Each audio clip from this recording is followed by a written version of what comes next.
PM Vishwakarma Yojana మిత్రులందరికీ నమస్కారం. ఈరోజు కథనం ద్వారా ప్రధాన మంత్రి విశ్వకర్మ యోజన గురించి తెలియజేస్తాము. కేంద్ర ప్రభుత్వం ఈ పథకాన్ని సెప్టెంబర్ 17, 2023న ప్రారంభించింది. విశ్వకర్మ యోజన ద్వారా 40 పైసల వడ్డీకి 3 లక్షల రూపాయలు రుణం ఇస్తారు. అలాగే ట్రైనింగ్ ఇస్తారు. ఈ ట్రైనింగ్లో మీరు రోజుకు రూ. 500 ఇస్తారు. చివరిలో మీకు రూ. 15,000కు సంబంధించిన మెషిన్ లేదా సామాగ్రి ఇస్తారు. కేంద్ర ప్రభుత్వం ఈ పథకానికి 15,000 కోట్లు కేటాయించింది. ఈ పథకానికి ఇప్పటికే చాలా మంది దరఖాస్తు చేసి లాభ పొందినవారు ఉన్నారు. ఉదాహరణకు మీరు దర్జీ, కుట్టు మెషిన్ కుట్టేవారు విశ్వకర్మ పథకం ద్వారా ట్రైనింగ్ తీసుకున్నారు అనుకుందాం. ఇప్పుడు ట్రైనింగ్ తీసుకునేటప్పుడు మీకు రోజులు 500 రూపాయల చొప్పున ఇస్తారు. అలాగే చివరిగా మీరు ట్రైనింగ్ పూర్తి చేసుకున్నాక రూ. 1,500కు సంబంధించిన కుట్టు మెషిన్ కూడా ఇస్తారు. అంటే ఇక్కడ మీరు ఎంచుకున్న పనిని బట్టి మెషిన్ మారుతుంది. ఏ మెషిన్ అయినా సరే గరిష్టంగా 15,000 రూపాయలకు సంబంధించింది ఇస్తారు. ఎవరు అర్హులు? ఈ పీఎం విశ్వకర్మ పథకానికి దరఖాస్తు చేయడానికి మీరు చేతి వృత్తి చేసేవారు అయి ఉండాలి. అలాగే ఈ క్రింది ఉన్న అర్హత ప్రమాణాలు పూర్తి చేసి ఉండాలి.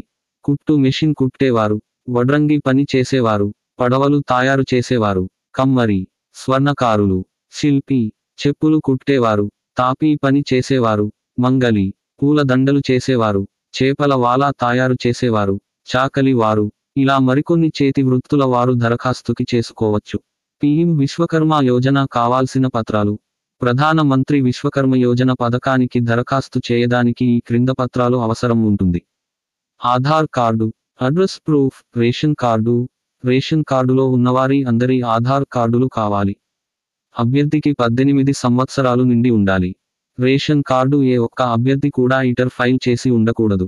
బ్యాంకు ఖాతా, మొబైల్ నెంబర్, కుల ధృవీకరణ పత్రము. ఈ పాత్రలను మీ సేవ కేంద్రం లేదా ఏదైనా సిఎస్సి సెంటర్కు వెళ్లి దరఖాస్తు చేయొచ్చు.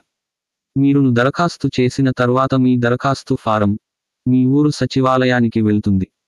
అక్కడ మీ డాక్యుమెంట్స్ వెరిఫై చేసి అప్రూవ్ చేసిన తర్వాత మాత్రమే కేంద్ర ప్రభుత్వానికి వెళ్తుంది. కేంద్ర ప్రభుత్వం అప్రూవల్ ఇచ్చిన తర్వాత మీరు అర్హులు అయితే మీకు విశ్వకర్మ యోజన కార్డు వస్తుంది. మీ దరఖాస్తు తిరస్కరించడానికి కారణాలు. ఏదైనా సమస్య వల్ల మీ దరఖాస్తు ఏ కారణాల చేత తిరస్కరించవచ్చో క్రింది ఇచ్చాము. మీ రేషన్ కార్డులో ఎవరైనా ఇంటర్ ఫైలింగ్ చేసినా, మీ రేషన్ కార్డు ఎవరైనా వ్యక్తికి ప్రభుత్వ ఉద్యోగం ఉన్నా సరే, మీరు గాని లేదా మీ రేషన్ కార్డులో ఉన్న కుటుంబ సభ్యులలో ఎవరైనా ముద్ర లోన్ లేదా పీఎంఈజీపీ ప్రయోజనాలు పొంది ఉంటే మీకు ఈ సర్టిఫికెట్ రాదు. ట్రైనింగ్ ఎన్ని రోజులు ఉంటుంది? ప్రధాన మంత్రి విశ్వకర్మ యోజన కార్డు వచ్చిన తర్వాత మీరు ట్రైనింగ్ ఉంటుంది. నార్మల్ ట్రైనింగ్ అయితే 5 రోజులు ఉంటుంది. మీకు అడ్వాన్స్ ట్రైనింగ్ కావాలంటే 15 రోజులు ఉంటుంది. ఇలా మీరు ట్రైనింగ్ పూర్తి చేసిన తర్వాత మీ బ్యాంకు ఖాతాలోకి మీ ట్రైనింగ్ రోజులను బట్టి మీకు రోజుకు రూ. 500 చొప్పున మీ బ్యాంకు ఖాతాలో జమ అవుతుంది. అలాగే మీకు 15,000 రూపాయలకు విలువ చేసే మెషిన్ లేదా సామాగ్రి పొందుతారు.